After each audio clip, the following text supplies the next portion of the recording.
saying, because that Biden didn't talk about the fact that how immoral it was, and it was when we were running against the Republican ticket led by Mitt Romney, a fine guy. You just talked to China's president. Yes, for 2 hours. What about the Uyghurs? What about human rights abuses? We must speak up for human rights. It's who we are. We can't. My comment to him was, and I know him well, and he knows me well. We're a 2-hour conversation. You talked about this to him. I talked about this too.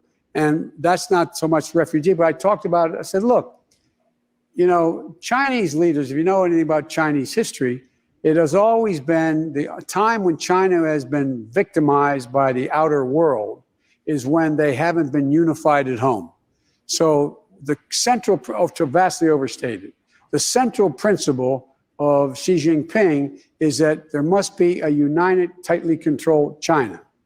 And he uses his rationale for the things he does based on that. I point out to him, no American president can be sustained as a president if he doesn't reflect the values of the United States.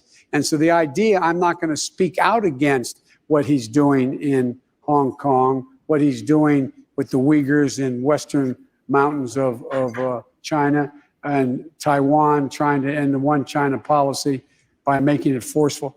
I said, and by the way, he said he gets it. Culturally, there are different norms at each country, and their leaders are expected to follow. But my point was that when I came back from meeting with him and traveling 17,000 miles with him when I was vice president, he was the vice president. That's how I got to know him so well, at the request of President Hu, not a joke, his predecessor, President Hu, and President Obama wanted us to get to know one another because he was going to be the president. And I came back and said they're going to end their one child policy because they're so xenophobic they won't let anybody else in, and more people are retired than working. How can they sustain economic growth when more people are retired? When you talk to him, though, about human rights abuses, is that as far as it goes in terms of the U.S., or is there any actual repercussions for China? Well, there will be repercussions for China, and he knows that.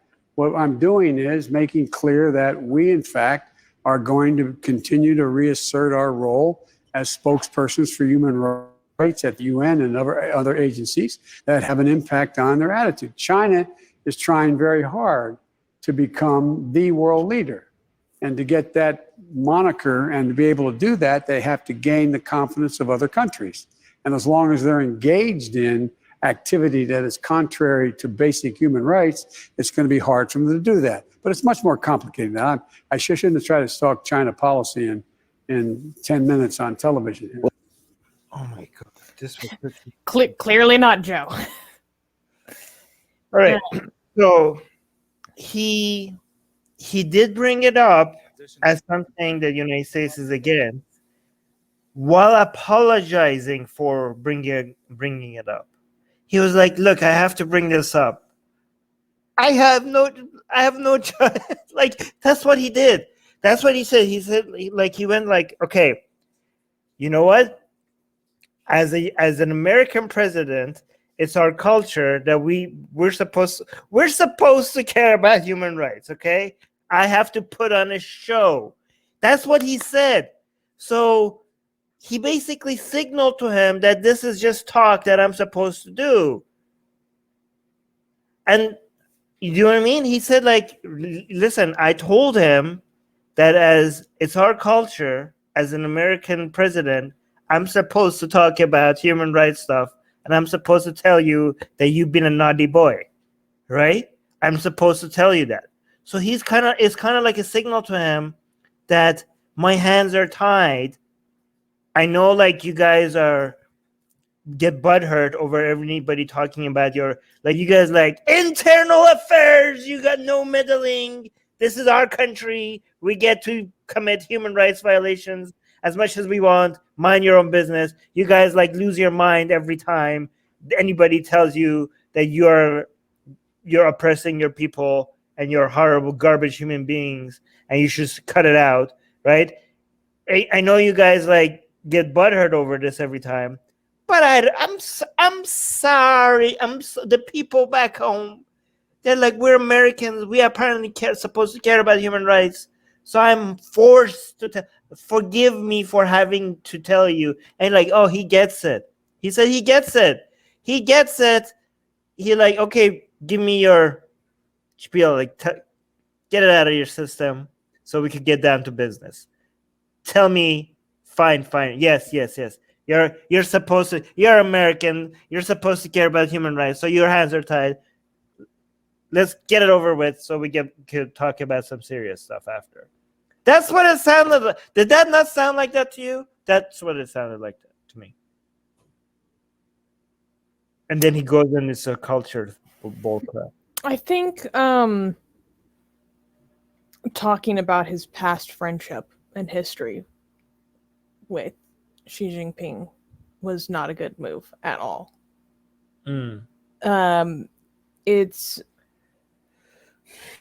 I don't think that I think it wasn't quite as much as just, it's our culture to do this, so I have to do this.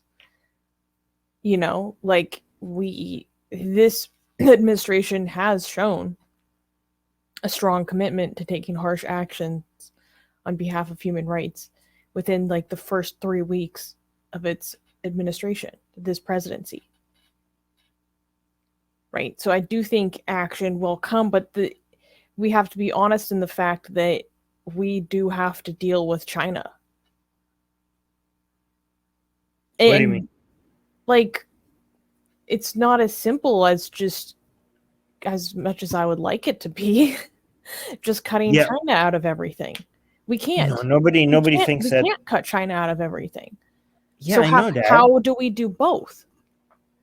You know. No, nobody thinks that. No, yeah, nobody thinks that United States can cut China out of everything. That would be the end of everything. Yeah. But being tough on China for their human rights violations can come in so many different ways. Mm-hmm. So many different ways. There's so many possibilities, right? But he doesn't even discuss the fact that there's going to be consequences until Anderson Cooper pushed. First of all, he keeps talking about some random, he starts answering your question for like 30 seconds. No, not even 5 seconds. Until then something else, he just goes into a different direction and something else comes up, right? Very Trump-like on that. But then Anderson is like, okay, you brought it up. Is there going to be any pushback? Like, are there going to be any consequences? Are there going to be like that should have been. I'm glad that Anderson Cooper pushed him on that, but he could have at least been like, he should have said that. He should have said he should have said we brought it up, and by the way, it's not just talk. There are going to be consequences. He did say that. He said that there will be repercussions, and she knows after Anderson Cooper pushed him on that, right? Here's what he could say. He could have said that there will be consequences, and we're not sure what yet. But obviously, there's going to be consequences. We're going to figure out. We're not going to do a trade war like Trump did. That doesn't help anyone. In fact, that kind of helped China, as we saw. But we have to figure it. There has to be. Here's what I would say. There has to be consequences. What are those consequences? I don't know. This is complicated. Okay. And guess what? I'm going to talk to our allies. All right. And I'm going to bring all our allies together. Right. I'm going to bring in Canada, European countries, and we're gonna have to figure this out. There needs to be consequences. But we're gonna, first of all, this one thing I like is that with Biden's administration, the international relations with United States allies is going to become stronger. So United States is going to be in a better position to have consequences that make sense. Okay, not anything like the idiot Trump did, but something that makes sense. And yeah, I know it's not as simple as cutting all ties with China. Nobody's people are suggesting that, but nobody's saying is suggesting that. Okay, I know it's difficult, but don't be like, listen, I have to say this. basically his entire reaction to one of the greatest human rights violations on China was like, yeah, I brought it up.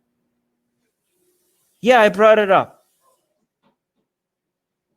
I mean, look at what's, at least with Saudi Arabia, right?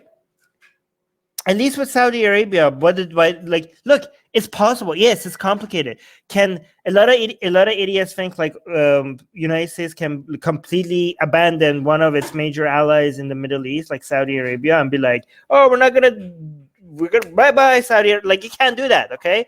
But look, they were very, when it comes to Saudi Arabia, they're like, we're not gonna sell you any offensive wars that you could use in Yemen. We're still going to protect you against any aggression that might be coming from the Houthis or the Islamic Republic, which some idiots think that the United States shouldn't even do that. Yeah, great job. That's very Trumpist. Like, completely abandon your allies. I know I hate Saudi Arabia, but this is like not the way to do politics. Like, they're not the only bad guy in the region. Yeah, and there needs to be a meaning, like there needs to be a significance for you to be a United States ally. Like if that has no meaning at all, then who would want to be your ally, right? You can't completely abandon them against any form of aggression, right? And if you don't have allies, like people are like, oh, we should stop doing any form of like intervention anywhere. Like, great. So bye-bye to all your allies and become defenseless. Like, people are dumb. Anyways, but when it comes to Saudi Arabia, there were some actions done, right? Like, they filed the Khashoggi report. Like, United States officially came out and be like, yeah, Ben Salman did it. There was Ben Salman. They declassified that, and the State Department says that. What did they call it? Like a Khashoggi designation or something towards individuals. I'm gonna have to refresh my memory. But the State Department put forward their own designation related to that.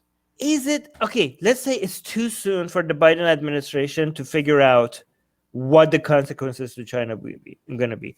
Just come out and say, like, there will be consequences. How about that? There will, like, we're not gonna stand for this. This is horrible. We're going to work with China, and so we're going to still have, like, there's many things that we could be on the same side with China on. We're not going to do trade wars, but there will be consequences to this. There has to be consequences to this. And we're going to figure out what those consequences are going to be in partnership with our allies around the world. We're going to figure this out. Can't you at least do that? Like, can't you come out and say that? Is that too hard? Just be like, there will be significant consequences because we're not. What happened to, like, never again, never forget, all that crap that nobody seems to care about, right? Hey guys, if you're a fan of blasphemy and sexy Kali, like me, then that means that you probably want more blasphemous art. Well, I have good news for you. If you subscribe to our newsletter, link in the description below, then you get a free booklet of some of the tastiest blasphemous art available today. So, if you want some of this delicious blasphemy, and we're so generous that we update it for you guys weekly for free, all you have to do is sign up for our newsletter below. You can also go to blasphemousart.com/ebook. That's blasphemousart.com/ebook. Sign up with your email, and you get free gifts of this tasty blasphemy. What could be better? So make sure you sign up. Link below.